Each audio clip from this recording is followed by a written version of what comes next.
Avenger Doomsday এবং secret ওয়ার্সে ডেডপুলের কি ভূমিকা হতে চলেছে? আমরা এতটুকু জানি যে থরের কোলে সে মরার অভিনয় করবে, অথবা সেই মৃত্যুর দৃশ্যটা সত্যিও হতে পারে। কিন্তু একটা বিষয় পরিষ্কার, ডেডপুল একেবারে মস্তমৌলা চরিত্র, এবং অ্যাভেঞ্জার ডুমসডে বা সিক্রেট ওয়ার্সের মতো সিরিয়াস মুভিতে ডেডপুলের কমেডি দৃশ্যগুলো একেবারে অন্য লেভেলের হতে চলেছে। আর অ্যাভেঞ্জাররা ডেডপুলের কত বড় ফ্যান সেটা তো আমরা সবাই জানি, তাই তাদের সাহায্য করতে সে তার ডেডপুল আর্মির ব্যবহার করবে, যেখানে সে মাল্টিভার্সে বিভিন্ন জায়গায় ঘুরে ডক্টর ডুমের সঙ্গে যুক্ত অ্যাভেঞ্জারদের সব শত্রুদের শেষ করতে থাকবে। আমরা ডেডপুল এবং তার আর্মিকে একসঙ্গে দেখতে পাবো।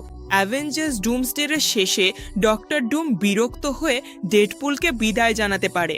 এই দৃশ্যটি ডেডপুল 3-এর থর সংক্রান্ত দৃশ্যের সাথে যুক্ত হবে। টিভিতে সম্ভবত ডেডপুলের মৃত্যু গোপন রাখতে দৃশ্যটি পুরো দেখায়নি, যা ডুমসডেতে বড় ভূমিকা রাখবে। ডেডপুলকে পছন্দ করলে ভিডিওতে লাইক ও কমেন্ট করুন।